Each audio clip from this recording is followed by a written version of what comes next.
Hello guys, gabing ito'y uuwi tayo. Galing tayo sa hatid sa ating OBR. Uy, bilog ang buwan, grabe.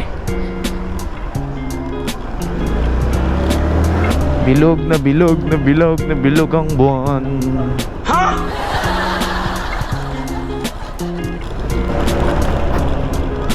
Nandito tayo ngayon sa North Caloocan. Uwi tayo ng Bayatas. Mana tayo sa may shortcut para hindi na tayo makarating sa traffic. Traffic kasi sa may labasan nila.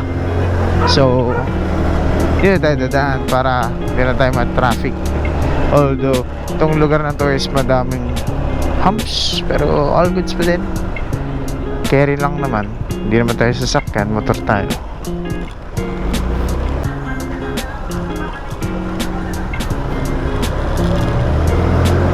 What's up guys? Kamusta ang araw nyo? Ko buong araw napagod dahil sa biyahe. Pero masaya, nakakamiss kasi magbiyahe, magmotor, pumiga. Siyempre, hindi mo makakalimutan yung masarap pa rin sa feeling yung pumipiga ka. Iba yung sarap ng pagpiga ng motor. Grabe, bilog na bilog ang buwan. Scary. Oo nga pala, no? After nito, magkakaroon na ng Halloween month. Holy moly. Anong kwentong katatakutan nyo guys? Oh, matatakotin ako sa manika. Hindi totoo yan. I'm scared of Chuck. Not literally na scared talaga na sa manik. Pero may phobia kasi ako when I was a child. Uy, nag-blink. Jumper. Uy, nag-blink ulit. Ano yung jumper? Abo, may nangungumpanya pa din. Nangangampanya. Ngumpanya. Opya.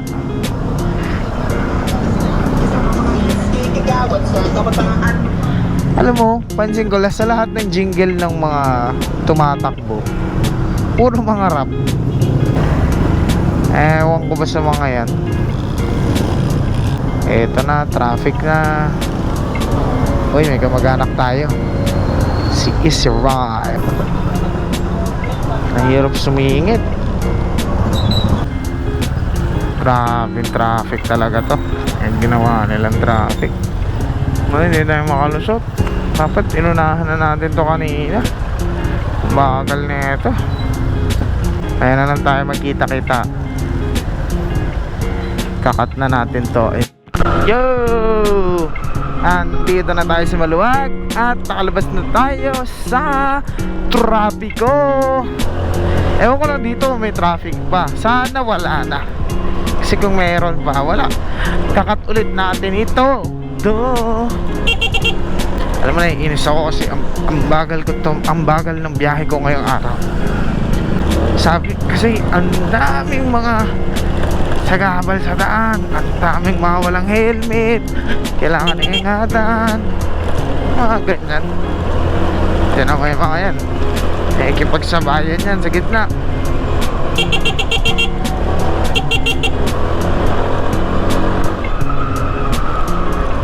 Diba? Kasi ikipagsabayan yan eh. Ito ang ganda dito. Grabe. Minsan punta kayo dito sa may labas ng Caloocan Sports Complex. Yan, ang dami may kainan dito. Solid yan, promise. Ayun, hanggang dito dami oh. Gusto nyo na makakainan, gusto nyo na makapag-unwind habang kumakain, yan, dito kayo pupunta. Pinaka magandang lugar para kumain. What's that? Flower. Ito na ang problema. Pasukin na natin yan dahil problema yan, naiipit yan.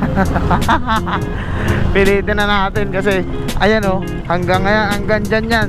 Sinasabi ko siya, ipit na ipit yung mga driver na yan. mga driver ng kotse. Kaya nagpaplano man kayo dumaan dito ngayon, huwag nyo nang balangin. Sobrang traffic, promise. Ayan oh, nakita nyo ba yung mga ilaw na yan? Kung nakikita nyo yan, sana makita nyo na. Kasi kung hindi ba, ayan oh, uwian ng tao. Sobrang sagabal sa daan, promise. Dapat papahinga na ng tao, papahinga na ng isang trabahante. Igugugol niya pa sa pagbiyahe pa uwi. Dadaan pa siya sa mga traffic. Hindi ba alam na nakakapagod yung ganun? Hindi ko naman kayo sinisisi. Charos lang. Gusto ko lang ewan ko, ano ba gusto ko? Sorry. Gusto ko lang magsalita about dyan. Kasi nga, kung gusto mong tumulong sa kapwa mo, dapat ikaw mismo yung gagawa ng paraan para hindi ka makasagabal sa mga tao. Mas mabuti nang tumulong ka na dapat ang strategy nila is magtatayo sila ng isang lugar kung saan dun lang sila, yung halimbawa one lane lang sila, tapos mabilis lang ang takbo nila, hindi naman yung sobrang bagal. Kasi talagang sagabal sa trapiko kung iisipin. Hindi naman may iwasan. Oo, sabihin natin hindi maiwasan kasi tumatakbo nga sila, kailangan nila magkalat ng pangalan. Kasi kung di sila magkakalat ng pangalan, ayun ang mangyayari, matatalo sila. Pero tignan nyo naman yan, tignan nyo yung mga tao, ganyan sila nahihirapan dahil sa mga nagagawang mga bagay na yan na hindi naman talaga dapat. For me, it's really disappointed para dun sa mga tumatakbo na sana maintindihan nila yung sitwasyon ng tao at maging matuto sila bilang tao, or maging tunay silang tao na may arugasan sa kababayan nila. Nakakapagod kaya yung nakatayo ka buong araw, maghihintay ka ng masasakyan, tapos ang uwi mo alas 11, alas 12 na, tapos halimbawa kinabukasan may pasok ka pa, diba? Yun yung pahinga mo, yung dapat na pahinga mo, saktong oras ng biyahe mo, na itutulog mo na lang or na ipapahinga mo na lang. Kasi or ano ba sinasabi ko, yung dapat na ipapahinga mo, hinihintay mo pa, makasakay ka pa uwi. Will you please repeat it? Yan ang tama.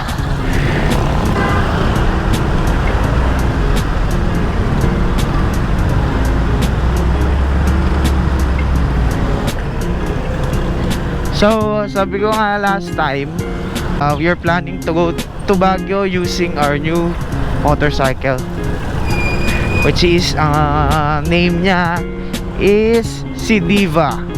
Yes po, meron na po tayong ADV 160 na panalunan po muli na panalunan natin sa raffle, galing kay Team Brogang. Thank you so much Team Brogang. Sa mga gustong kung baka sakali, tingnan nyo na lang yung nasa screen dahil dyan ko ilalagay yung information nila. Tama, sa legit lang pong page kayo makipag-contact dahil sa panahon po ngayon marami pong scammer. Maswerte po kayo kung hindi po kayo ma-scam ng mga yan, hopefully. By the way, nandito na tayo ulit dun sa dinahanan natin kanina, para mapabilis yung biyahe natin. Kasi kung Magno-Nova, kasi meron daanan sa ibang lugar, tatagos ka ng Novaliches Bayan. Sa Novaliches Bayan, alam niyo naman siguro na sobrang traffic doon. As in, hindi lang sobra, super kung iisipin. Kasi sobrang liit ang daan doon, promise. Hindi mo maisip, can't imagine yung liit ng lugar na yun. Ito na nga ang sinasabi natin. Ito, pangalan nito ay North Olympus. Sa North Olympus, hindi ka pwede pumasok dyan. Although may labasan dyan, tagos dun na sa labas, sa may North Olympus nga, dun sa may labasan ng Anong pangalan ng street na yun? Nabasa ko kanina eh. Basta yun na yun. Pero doon pa rin naman tayo lalabas. Medyo mapapalayo lang tayo ng konti lang. Time check, it's 6:10 na po ng gabi. Kaya ang siste uuwi na. Kaya traffic na. Kadalasan kasi pag bumabiyahe ako ng malayo or bumabiyahe ako papunta dun sa OBR ko, dun sa bahay nila dati, usually nagte-take ako niyan na 45 to 1 hour, but it seems like magiging 1.5 hour tayo bumabiyahe dahil sa traffic ka. Kagandahan lang sa motorsiklo, hindi ko na kailangan pumila ng ganyan kasi kaya mo sumingit eh. Maliit lang ang motorsiklo, hindi naman siya kalakihan. So advantage. Disadvantage, usually magiging accident prone yung motor. Pero sa handling pa rin naman kasi ng tao yan. Hindi naman porke nakamotor ka kailangan ng disiplina sa paggamit ng mga motorcycle vehicle. Minsan di natin maiwasan, pero dapat nating iwasan kahit hindi na iiwasan. Gets? Hindi nyo na gets, bala na kayo.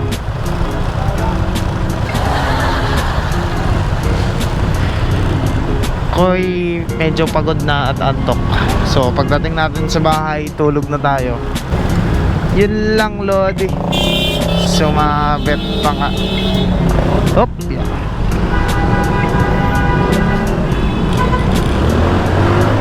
Bigyan na lang natin example yun.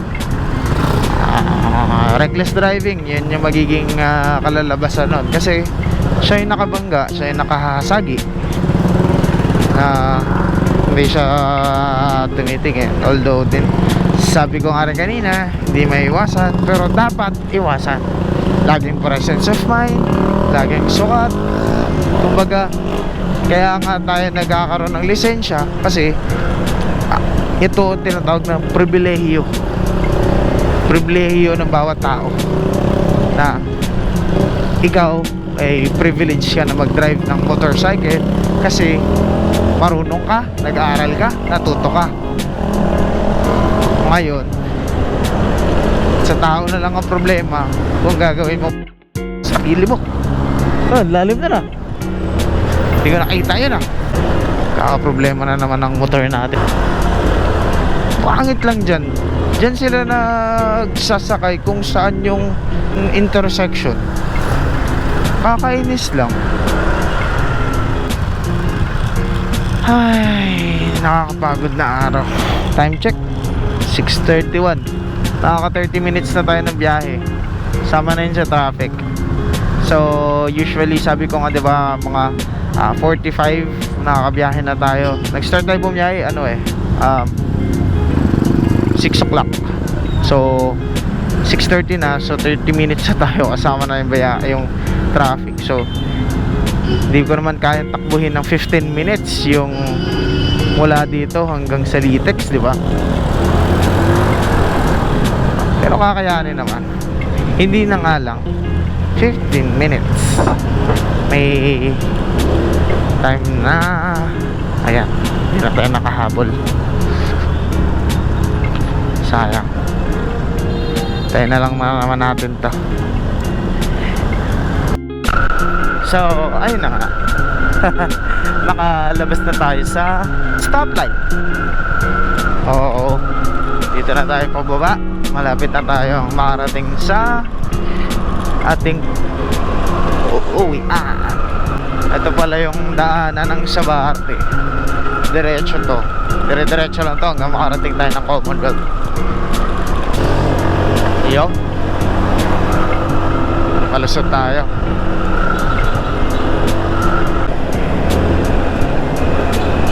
Baka mga 6:50 ako makauwi sa bahay.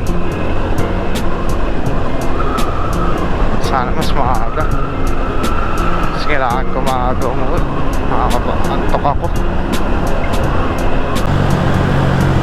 sooner or later, if ever magkapapel na yung isa kong motor, mag-a-apply tayo ng Joyride. Apply tayo ng Joyride, mag-apply tayo ng Angkas, mag-apply tayo ng Move It. Hopefully, kumita na tayo.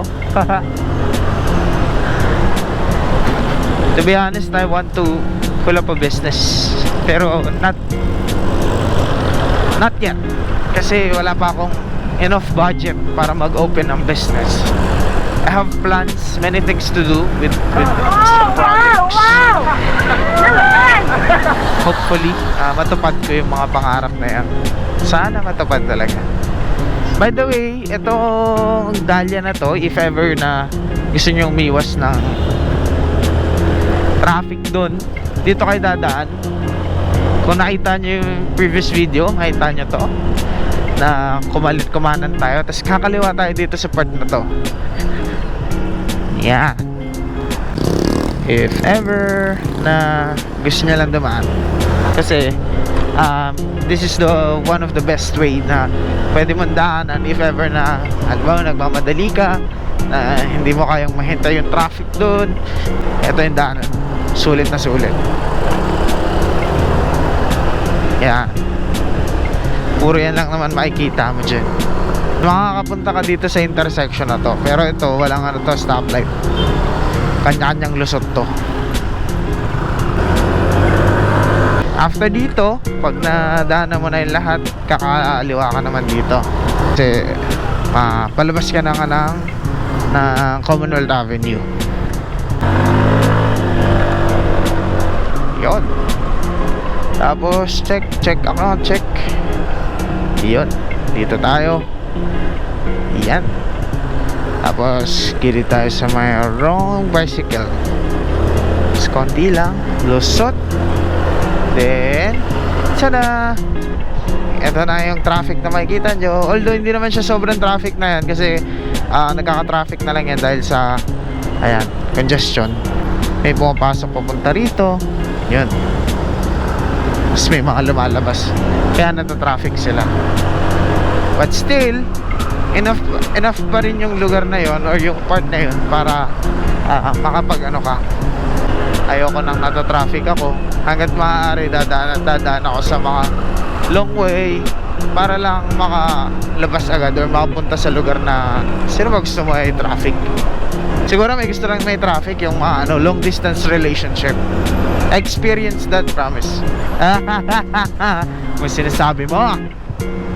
Charis na ngayon, Jake Zarius na. Shoutout kay Charis. Big fan mo po ang OBR ko. Sana makakolab kita sometimes. Biyahin natin to ng Visayas para ay actually hindi ito. By the way, ito pa lang si Rida. They are planning to go to Cebu by my father or my parents to go in Cebu. Ba't ba ako nag-i-English? Malay ko sa iyo. Yun nga, sabi ko nga, punta nga sila ng Cebu. So, tatry nila na nakamotor lang. Yun ang plano nila. Hopefully, mapaayos ni Papa to. Mapaganda niya yung takbo, mapaayos ang wirings. Ayun, kagandahan dyan. Yun. Hindi ko pala nakasabi. Kung saan tayo dumaan kanina, itong lugar na to, ang pangalan na ito is Doña Carmen Subdivision.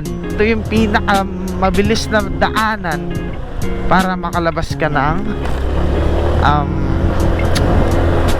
Payatas Road.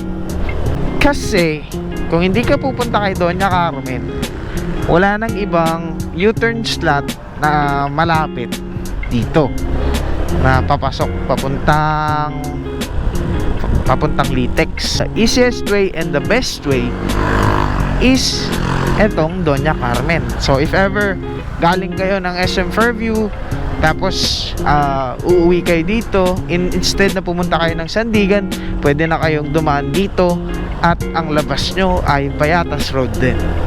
Yon. So if ever nakatira kayo sa Montalban, yan, pwede kayo dumaan dito. Easiest way, no? Kaya lang kailangan nyo lang magbayad sa motorcycle sa front or sa front na guardhouse. Magbabayad ka lang dun ng 5 pesos.